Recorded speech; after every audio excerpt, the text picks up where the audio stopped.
membangun apa? Buat RAB, gambar gedung, merencanakan itu ya Mas ya. Bangun konstruksi. Kalau kita di Bawaslu kan bangun negara kan begitu. Masya Allah. Negara saja dibangun, apalagi masa depanmu.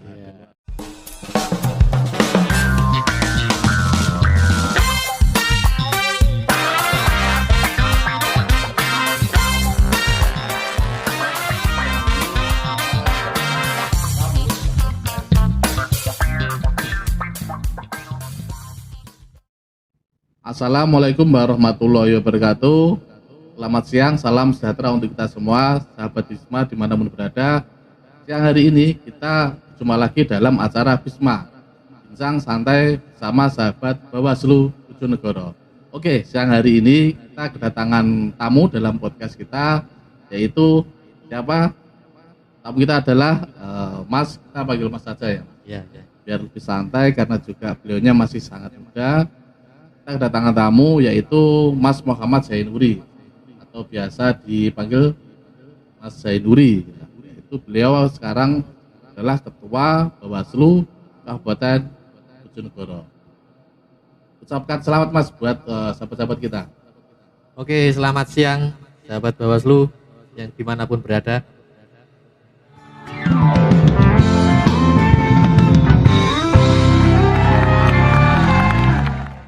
Oke, sahabat Bawaslu dimanapun berada, hari ini kita akan ngobrol santai dengan Mas Zainuri, yaitu Ketua Bawaslu Kabupaten Bojonegoro. Tentang apa saja kiprahnya, latar belakang, atau mungkin kaitnya dengan profil beliau. Baik, Mas Zainuri, bagaimana kabarnya? Alhamdulillah, baik Mas Alfian. Ya, di masa pandemi ya, hari ini kita juga masih terus melakukan pencegahan dan juga sahabat, hari ini kita meskipun tidak memakai masker tapi kita sudah menerapkan protokol yang sudah ada. Hari ini kita terlihat tidak memakai masker karena kita sudah melakukan sebelumnya tes antigen. Jadi saya dan Mas Zainuri insya Allah hari ini masih negatif lah, tapi aman ya. Ini kan pandemi Mas, jadi kadang kita juga di masa seperti ini juga harus pandai-pandai menjaga kesehatan. Gimana tipsnya apa saja ini untuk menjaga kebugaran? Kalau saya ditanya tips kebugaran ini, saya selalu menjaga pola makan Pak. Jadi saya itu rutin mengonsumsi vitamin C. Vitamin C. Vitamin C itu apa ya? Ya banyak, itu bisa pakai aduk anget gitu. Bisa vitamin apa? Nah, bisa lah. Yang penting kita menjaga kondisi tubuh agar tetap sehat dan fit ya. Istirahat cukup ya. Kalau istirahat cukup ini yang kurang Pak saya. Ya, oke. Baik, sahabat-sahabat, hari ini kita juga akan mengulas sedikit. Mas Zainuri hari ini putranya sudah berapa Mas? Alhamdulillah masih dua. Masih dua, berarti berpeluang untuk bertambah. Semoga saja kalau yang di rumah mau begitu. Alhamdulillah. Istri juga masih dua, masih satu atau berapa Mas? Alhamdulillah saya setia sampai saat ini tetap satu dan tetap satu nanti selamat. Langsung diklarifikasi, ya, jadi langsung aman. Saya jelaskan. Jadi nanti untuk istrinya Mas Zainuri ini sudah diklarifikasi. Jangan bingung, jangan khawatir macam-macam. Insya Allah masih setia, setia ya. Masih setia. Mas, oke. Ini ceritanya gimana Mas? Dulu kok bisa sampai nyantol di Bawaslu Kabupaten Bojonegoro? Ini kan kita tahu bahwa Bawaslu adalah bagian dari pengawas pemilu atau pilkada dalam konteks demokrasi di Indonesia. Itu dulu gimana Mas ceritanya kok tiba-tiba sekarang bisa menjadi ketua Bawaslu, itu gimana ceritanya? Ini ceritanya saya mulai dari saya mengenal urusan pilihan saja. Urusan pilihan dan pemilihan lah. Oke. Jadi dalam konteks pemilihan dan pilihan itu kan saya sebagai masyarakat Bojonegoro sudah saya kenal sejak di desa. Kan di desa itu ketika saya belum kuliah sudah mengenal pilihan adanya Karang Taruna.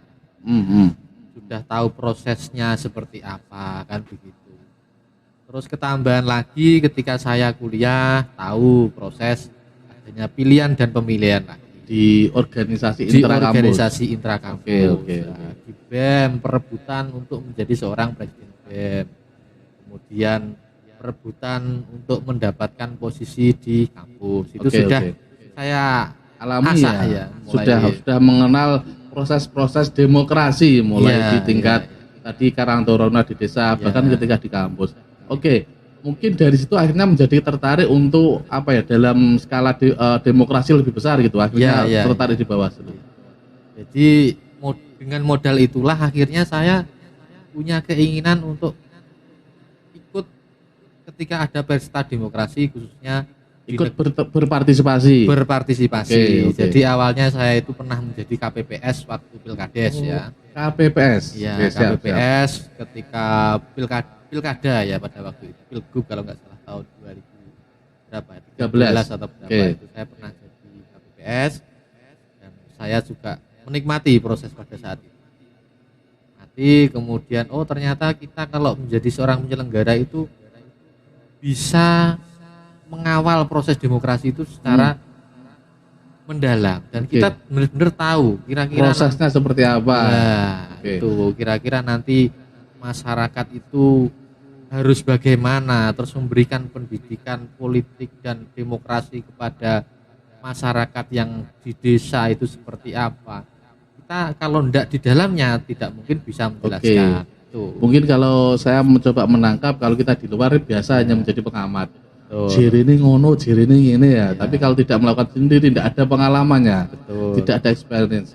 Berarti sempat menjadi KPPS. Sempat menjadi KPPS. Oke, mungkin bisa. sahabat-sahabat yang belum tahu KPPS itu kepanjangan dari kelompok penyelenggara pemungutan suara. Atau kalau sahabat-sahabat pernah tahu di TPS waktu kita nyoblos menggunakan hak pilih, ada beberapa orang petugas itu namanya KPPS. Berarti dulu dimulai dari level yang paling bawah ya. Paling bawah. KPPS, oke. Setelah di KPPS langsung jadi Bawaslu atau gimana? Mas? Enggak, masih panjang itu ceritanya. Jadi kemudian pasca itu saya kembali ke semula. Jadi KPPS itu kan tidak selamanya. Betul, cuma kontraan hanya beberapa hari hanya kan ad begitu. hoc, hanya sementara. Nah, jadi pekerjaan saya kan tidak mungkin menggantikan di sana. Ini kan sebuah pengabdian yang hanya sebentar kan. Terus kemudian berangkat dari situ, kemudian ada pilihan kepala daerah tahun 2018. Oke, 2018. Oke, jadi prosesnya itu kalau tidak salah 2017 akhir ya. Saya ikut mendaftar Rekrutmennya berarti. Iya, rekrutmen KPPS juga. bukan. Jadi 2017 akhir itu saya ikut PPK.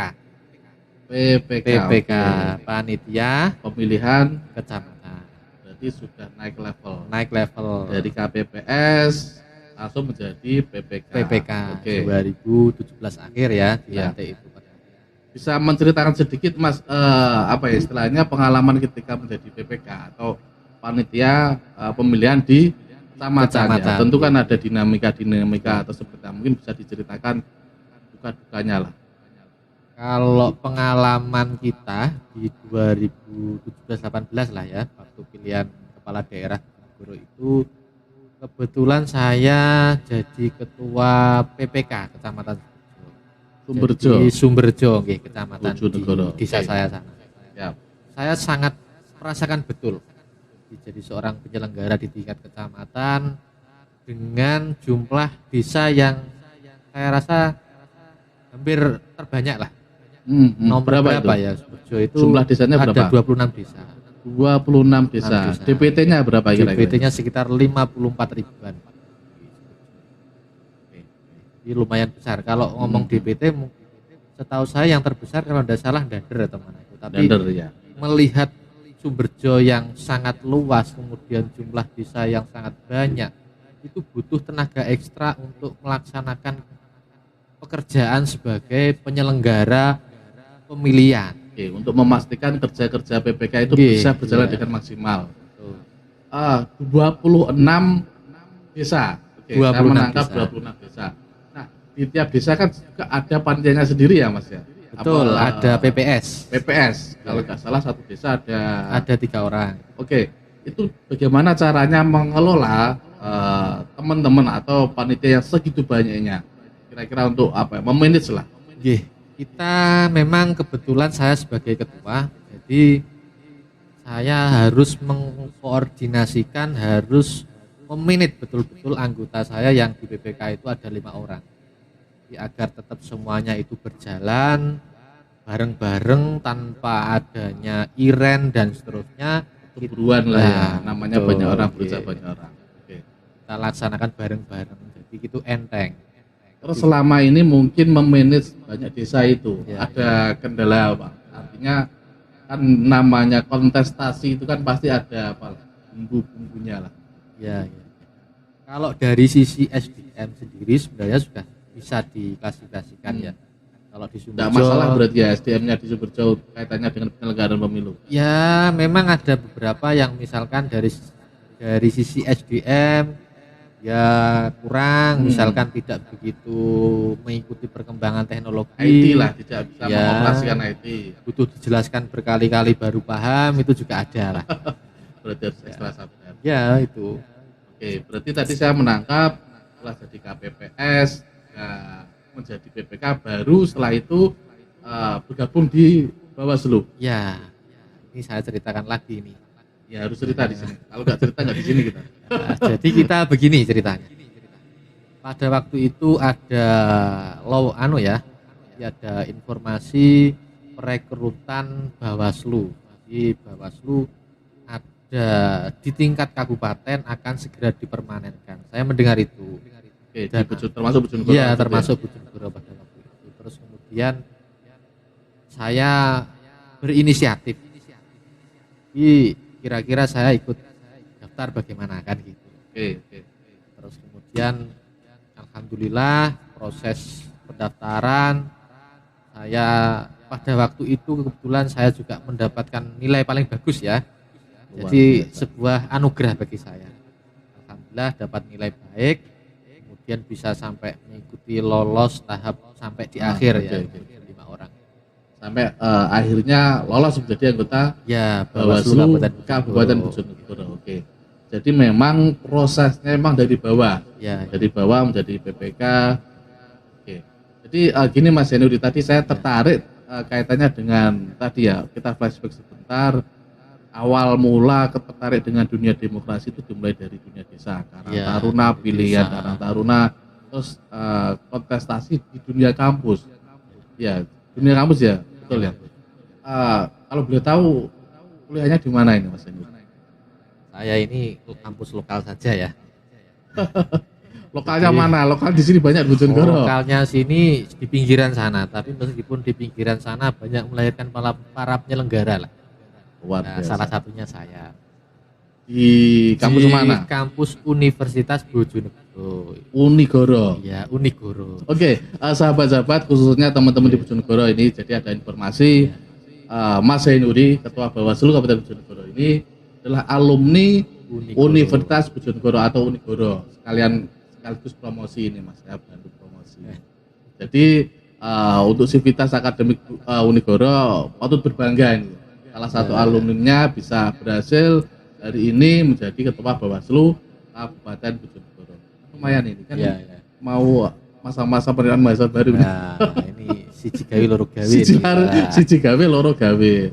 Jangan diteruskan Pak. Kalau diteruskan nanti gawe-gawe nanti. Betul. Jurusan apa dulu waktu kuliah Mas? Wah, kalau jurusan ini sangat jauh dari urusan kepemiluan sebenarnya. Saya Maksudnya itu jauh gimana? ya kita jurusan dulu waktu kuliah saya jurusan teknik sipil. Jadi Teknik teknik sipil. Berarti gelarnya apa itu? Sarjana teknik. ST. ST itu sarjana teknik ya? Sarjana teknik. Saya kira sarjana teologi, tidak ya? Wah, beda lagi Pak. STHI kalau Pak. STHI. Oke, siap. Jadi kuliah di Unigoro, berproses di Unigoro, Ya. lulus sebagai sarjana teknik Ya. dan berproses sekarang menjadi ketua Bawaslu. Oh, bisa ya?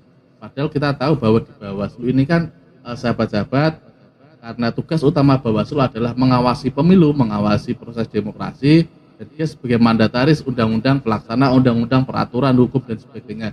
Biasanya orang-orang yang expert dalam bidang seperti adalah orang-orang sarjana hukum, ya kan? Ya, ya. Yang expert ya, tapi ini ceritanya kok sarjana teknik yang biasanya bangun apa? Sarjana teknik itu kan sipil membangun apa buat RAB, gambar Iya. gedung, merencanakan itu ya Mas ya. bangun konstruksi. Kalau Konstruksi. kita di Bawaslu kan bangun negoro kan begitu. Masya Allah. Goro, negara saja dibangun, apalagi masa depanmu. Aduh, Iya. luar biasa. Ini sahabat-sahabat, gitu. Jangan lupakan. Oke. Jadi ini tadi Mas Zainuri saya menarik, ya kan? Membangun negara. Artinya ini kan berawal dari konstruksi orang teknik gitu kan. Dia biasa membangun, merencanakan. Sekarang membangun negara, luar biasa. Tapi mohon maaf Mas, ingat juga kadang kan kita juga bertanya dulu waktu seleksi di Bawaslu itu gimana sih, artinya ada kendala atau jangan-jangan ada yang memuluskan jalannya. Ada faktor Wah, ini yang perlu diluruskan ini. iya, kita suka yang lurus-lurus saja lah. Jadi gini ya, kalau kita niat kita daftar saja sudah tidak baik, gitu. Kita mau jadi penyelenggara yang baik ya susah. Itu pemahaman saya. Diawali dari niat. Dari niat yang baik, Padahal niat proses itu- yang oke. baik, nanti jadi penyelenggara pun jadi penyelenggara yang baik kan begitu. Oke. Di awal ya oke. Saya sepakat. Semua perbuatan, semua perilaku itu diawali dengan niat. Dan yang membedakan perbuatan itu baik dan buruk ya dari niat. Berarti dulu ketika waktu proses penerimaan di Bawaslu tidak ada misal faktor-faktor X, hanya ya wes pokoknya mau ada tes kita ikuti dan sebagainya, atau ada faktor X yang lain. Kalau faktor X itu pasti ada lah ya. Contohnya doanya orang tua, itu kan faktor X ya. Doanya orang tua, semangat membahagiakan keluarga, itu kan termasuk faktor X juga. Luar biasa. Itu yang bagian dari Ini kok menurut serasa saya kultum juga. Ramadan. Lah, ini kan kebetulan mau puasa ini, cocok juga ini sebenarnya. Oke. Jadi maksud saya gini Mas, ini kan juga menjadi sebuah pesan kita buat sahabat-sahabat atau teman-teman yang lain di luar. Misal ketika nanti ada kesempatan, oh ini loh proses rekrutmen di Bawaslu untuk menjadi anggota Bawaslu itu seperti yang disampaikan oleh Mas Zainuri, ya apa adanya kan, tidak ada. Ternyata faktor X-nya kan tadi dua orang tua, dan proses semuanya dilalui dengan niat yang baik, proses yang baik, dan akhirnya bisa menjadi penyelenggara pun penyelenggara yang baik. Gak aneh-aneh, karena memang istilahnya kalau di pemilu atau kita kaitkan dengan politik itu kan juga rawan dengan godaan-godaan. Jadi itu tipsnya tadi sahabat-sahabat, diawali dengan niat yang baik, proses yang baik, bekerja pun juga yang baik. Luar biasa. Alumni Unigoro loh ini. Ya, Unigoro Pak, asli Unigoro saya. Pak Ayi, jangan lupa ini Mas Zainuri ini. Like dan subscribe. Jangan Harus lupa itu. nanti di like, subscribe, dan di komen. Buat promosi Unigoro. Betul. Mas Zainuri bisa cerita sedikit tentang orang-orang terdekatnya, keluarganya mungkin, caranya terbuka. Kalau saya orang terdekat ya keluarga saya ya tadi seperti putra saya sudah dua, ya. Jadi yang pertama itu cewek, kedua cowok. Yang pertama usia 9 tahun, yang kedua sudah 20 bulan. Itu enggak, kalau 9 tahun itu kadang sudah SD berarti? Sudah SMI kelas 3. MI ya? MI kelas 3. Itu kadang kalau tugas Bawaslu, apalagi misal ketika pas waktu pilkada atau pemilu itu kan jarang di rumah. Maksudnya jarang di rumah itu kan banyak sekali nanti tanggung jawab yang harus dilakukan. Misal mengawasi di sini rakor di sini, di kadang sampai luar kota berapa hari. Itu enggak protes, Mas? Ditinggal terus. Alhamdulillah anak saya itu sangat pengertian ya. Mungkin saking pengertian nih. Ayah kapan kerja? Kan begitu. Jadi sering tanya malah Enggak tanya kapan pulangnya ya? enggak kapan pulang. Masalahnya kalau pulang enggak boleh main sama ayahnya kan begitu. Aduh, ini pasti kalau ada ayahnya Disuruh belajar, Pak. suruh belajar, mainnya dibatasi. Makanya anaknya Mas Zainuri itu lebih seneng kalau ayahnya kerja. Wah, itu persoalannya itu, Pak. Itu. Karena dia bisa main los, dolanan. Dengan Wes, teman-temannya. tidak ada ayah. Mainan. Lucu juga ini anaknya Mas Zainuri. Kelas 3 ya? Kelas 3. MI mana Mas? MI Minu di Minu karakter. Minu karakter Di Bojonegoro. Bojonegoro. Oke, Mas, istri kegiatannya apa, Mas? Ini kan juga sering ditinggal, apa nggak pernah protes? Iya. Istri kebetulan juga termasuk orang orang organisasi lah. Jadi juga aktivitas sehari-hari sebagai dosen. Oke, Cuma dosen itu kan tidak ngantor tiap hari. Jadi hanya jamnya ngajar jam-jam saja. tertentu, banyak waktu luang untuk anak-anak. Nah, itulah Siap. pilihan saya kenapa istri saya arahkan ke dosen kan. Oke. Nggak pernah protes, Mas, ini tinggal berapa hari kan. Ini ya gini ya, sahabat, saya mau cerita sedikit. Jadi Iya, kalau iya. teman-teman di Bawaslu itu kan, apalagi nanti kalau sudah mendekati tahapan pemilu atau pilkada, kadang sampai apalagi ketua Mas Zainuddin kan ketua, sampai 1 minggu kadang nggak pulang. Kan juga menjadi Iya. problem sendiri.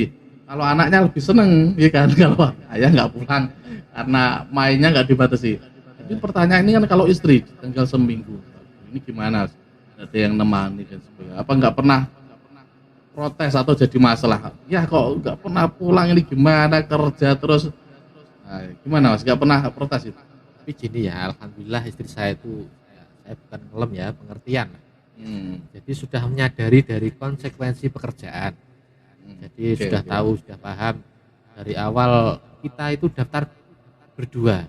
Pas waktu Pendaftaran di Bawaslu itu kita berdua. Prosesnya kita tahu Oke. betul berdua. Jadi sudah tahu lah konsekuensinya nanti ketika mau jadi Bawaslu pas tahapan seperti apa, sedikit banyak sudah tahu. harus mengerti ya, tidak Oke. pernah protes atau mungkin ya namanya perempuan itu kan, yang lainnya ditemani, dianterin kemana, nggak pernah protes, Mas? Sampai saat ini tidak protes ya. Semoga ya tidak akan protes. Paling-paling batin kan lah. Dan itu wajar kan, karena perempuan ya. Oke, Mas, sahabat-sahabat, di Bawaslu itu kan tugas utamanya untuk mengawasi pemilu dan Iya. pemilihan pilkada. Nah, pilgub bisa juga. Ini kan tahun 2021 mulai, kan sudah tidak ada pemilihan kan, Iya, mulai iya, terakhir iya. kalau nggak salah di Bojonegoro itu 2019 itu pilkada, 2019 pemilunya. 2019 pemilu, 2020 praktis tidak ada pemilihan. Oke. Nah, ini bisa cerita sedikit, Mas, kira-kira Mas ini kerjanya apa sih? Kan juga gaji negara ini. Kira-kira bisa menceritakan.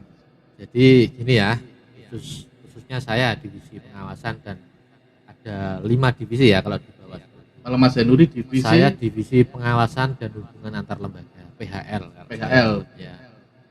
Oke. Tugasnya apa, Secara kalau kita berdasarkan undang-undang Pak, Undang-Undang 7 2017, tugas Bawaslu di luar tahapan itu jelas. Di sana disebutkan.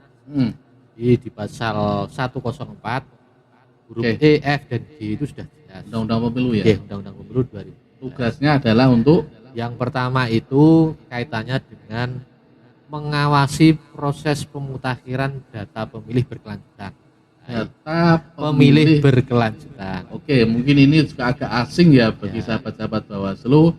Jadi saya ingin ngulik sedikit nih kaitannya dengan DPT berkelanjutan. Ya. Kalau setahu kita, dulu waktu DPT itu kan didata ketika mau ada pemilihan saja. Ya, Nah ini kan betul. kok ada kalimat DPT berkelanjutan. Itu gimana? Jadi gini ya, kaitannya DPT saya teruskan tadi. Oke, undang-undangnya ya. Mengawasi proses pemutakhiran data pemilih berkelanjutan yang dilakukan oleh KPU Kabupaten. Nah, kan jelas itu.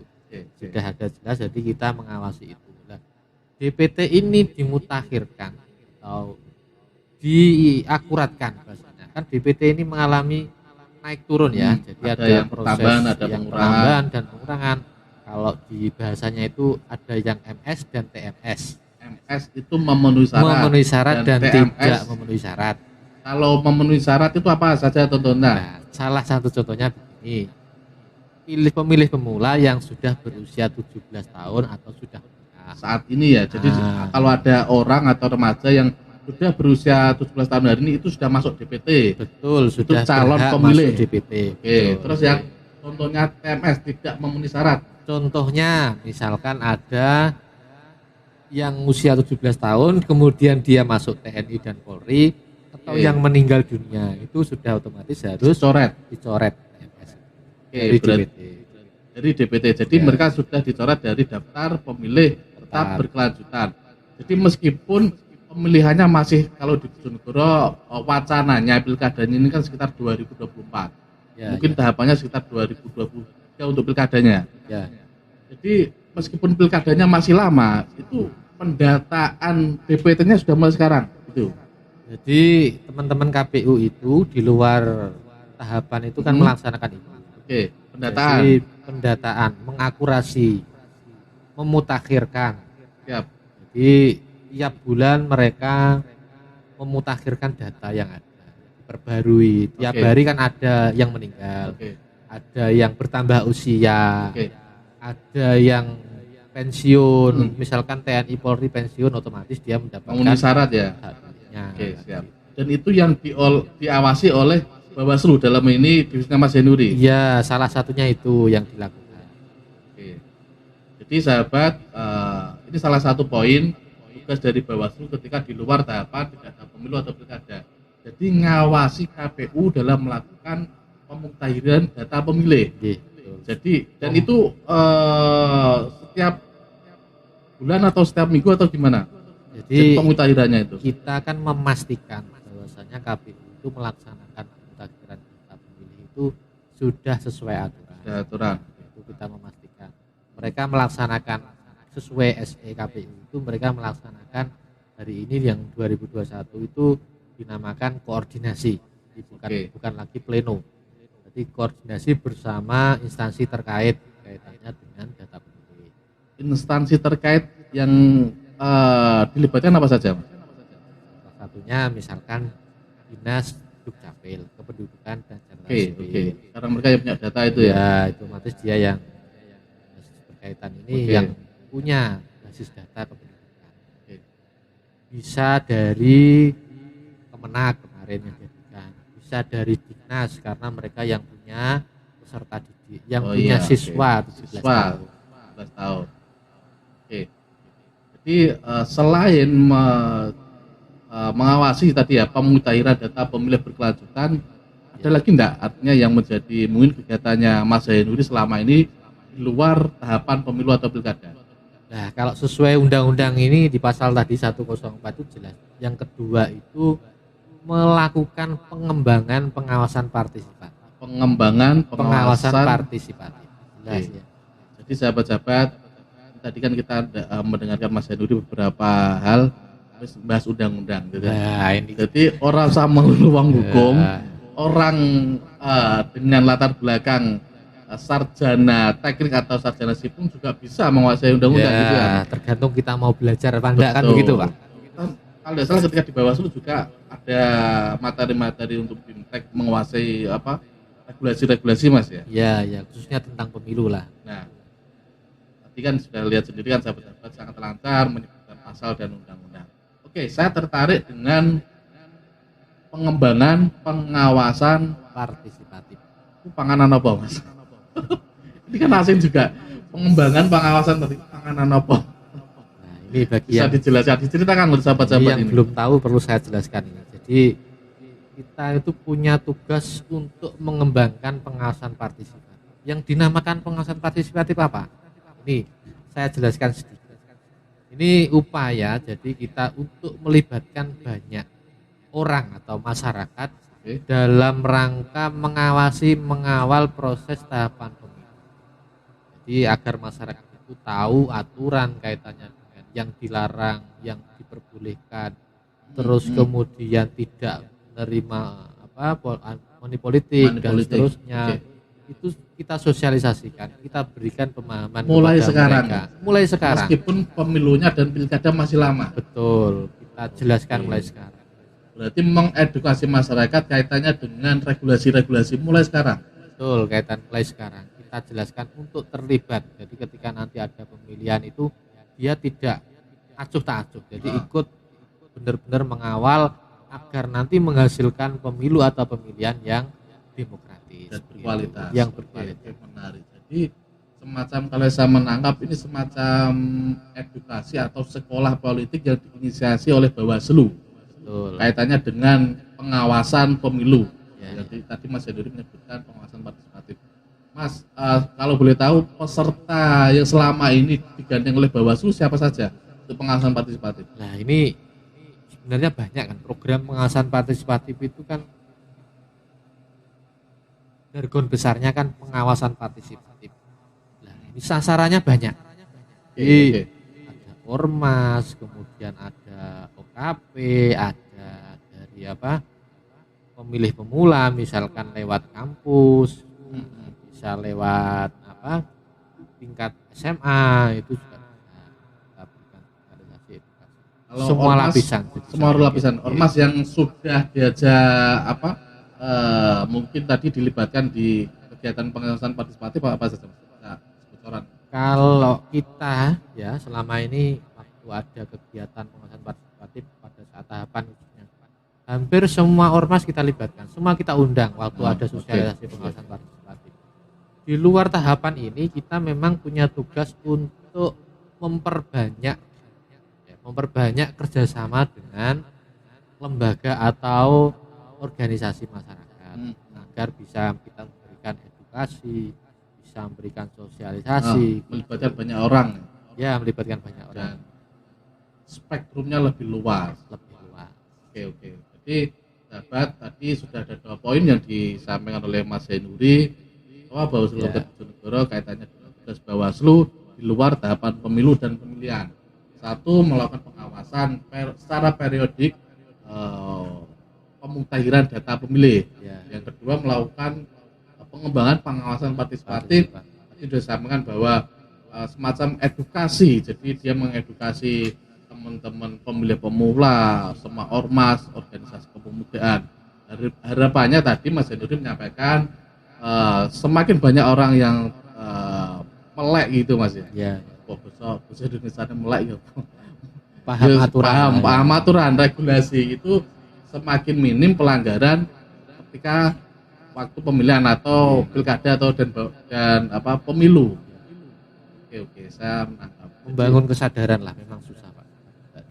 Mulai dari Sekarang belum sadar semua. nah ini sedikit lah. Kadang-kadang juga ada yang sadar dan ada yang tidak. Tapi lebih banyak yang belum sadar. Belum sadar ya. Belum. Dan ini ikhtiar besar Bawaslu betul. untuk membangun sebuah atmosfer atau pendidikan politik sadar akan demokrasi yang Betul. baik. Oke. Jadi luar biasa sahabat-sahabat tadi disampaikan oleh Mas Hendri katanya dengan profil beliau istrinya baru 2 baru 2 gimana ya? Ditambahi lagi. Waduh. istrinya baru 1. Iya. Anaknya sudah 2. Kalau anak rencana nambah. Nah, selama yang bagian produksi siap ya berangkat lagi. Pabriknya siap ya. Zainuri ini bisa didengarkan kalau yang memproduksi siap dan Allah mengendaki ya siap nambah. Tapi kalau untuk istri rencananya tidak nambah, cukup satu saja luar biasa. Baik, sahabat, mungkin bisa cerita sedikit ini Mas Zainuri tadi kan sudah bercerita kaitannya dengan latar belakang ketertarikan di dunia demokrasi, bagaimana bisa menjadi anggota Bawaslu dan sekarang menjadi ketua Bawaslu, lalu cerita tentang kaitannya dengan tugas-tugas Bawaslu. Mungkin Mas Zainuri bisa bercerita, punya hobi nggak sih? Kan mungkin teman-teman sahabat Bawaslu ini kan mengerti sosok seorang ketua Bawaslu ini hobinya apa? Apakah mancing atau main catur? Kalau catur kan strategi. Bisa cerita Mas, hobinya apa? Kalau saya ini hobinya sebenarnya Sepeda misalnya. Sepeda juga enggak pernah ini saya. yang sepedanya belum ada. Kalau ada saya tetap mau. Oke. Sahabat-sahabat yang mau mengendorse ketua Bawaslu monggo diperbolehkan. Tapi dengan catatan tidak boleh dari pihak-pihak terkait ya. Maksudnya nanti contoh pihak terkait yang dilarang misal ya di partai politik. Mau mengendorse ketua Bawaslu sepeda tapi ada logonya partai politik itu tidak boleh. Jangan Mas. Yang lainnya saja. Apa Mas ini hobinya apa aja? Hobi saya itu sebenarnya beternak Mas. Beternak? Iya beternak. Apa yang diternak ini? Beternak macam-macam. Jadi bukan ngeterke anak ya. Aduh ini ya. Ternak pahala atau ternak apa? Bukan, saya itu sukanya beternak. Cuma ya itu posisi saya kan sekarang tinggal Bawaslu ya, karena dengan kesibukannya. Oke. Mungkin jadi hobinya ini Mas Ketua Bawaslu Bojonegoro Mas Zainuri ini kayaknya bekerja untuk memperjuangkan atau mendidik masyarakat agar sadar melek dengan regulasi tentang kepemiluan. Oke. Mas mungkin mau bercerita sedikit nih buat sahabat-sahabat Bawaslu kaitannya dengan apa istilahnya, mungkin apa sih untuk memotivasi sih sahabat-sahabat. Kira-kira kalau hari ini kan kita melihat misal Mas Zainuri ini kan sebagai sebuah potret anak muda atau representasi generasi yang bisa kita bilang ya berhasil lah dengan usianya sekarang Mas berapa? Saya sekarang usia sudah berapa? 34 kalau nggak salah. Baru 34 tapi sudah menjadi ketua Bawaslu. Nah, ini mungkin bisa memberikan motivasi buat sahabat-sahabat Bawaslu. Apa sih tips dan trik? Apakah perbanyak belajar atau banyak doa atau gimana? Bisa bercerita. Tipsnya apa sahabat-sahabat? Kalau tips saya yaitu yang pertama ya. Yang pertama kita selalu ingin maju, rasa keingintahuan. Rasa keingintahuan kemudian ditambah rasa selalu ingin mengembangkan diri itu yang penting. Oke.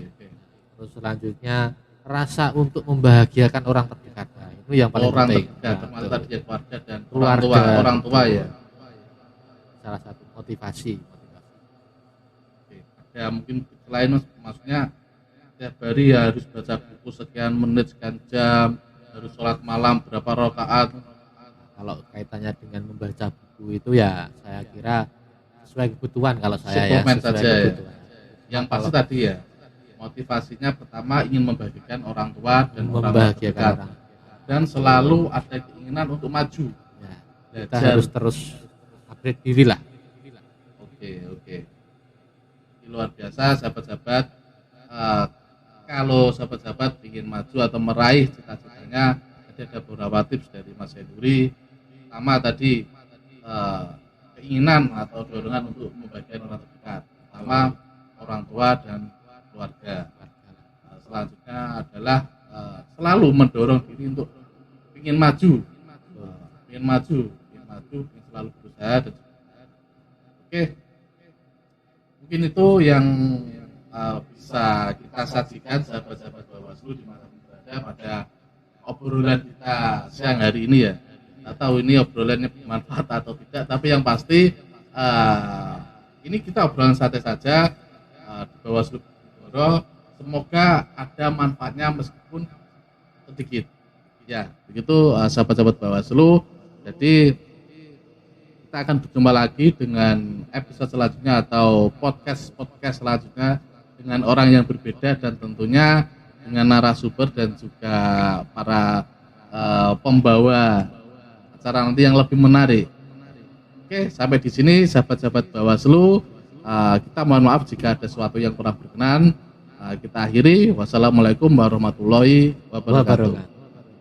Ada motonya Bawaslu ini. Ayo, 1, 2, 3. Ya. Cegah, awasi, tindak. Bersama rakyat, awasi pemilu. Bersama Bawaslu, tegakkan keadilan pemilu.